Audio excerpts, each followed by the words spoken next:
More plant mail. I just realized that this entire box is taped. The entire box. Can you guys see that? So apparently I ordered 4 things. Let's see what's inside because I already forgot.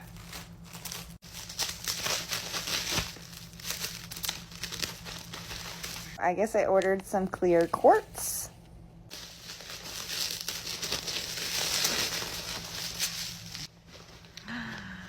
Ooh.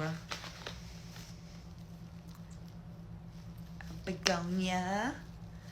Oh no, one of the leaves came off.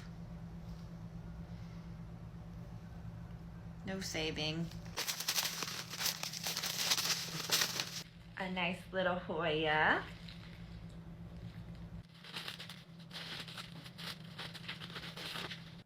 Look at those leaves. Look at that texture. And like there's a little baby leaf in there.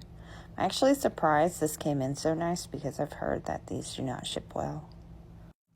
That little leaf is even cuter.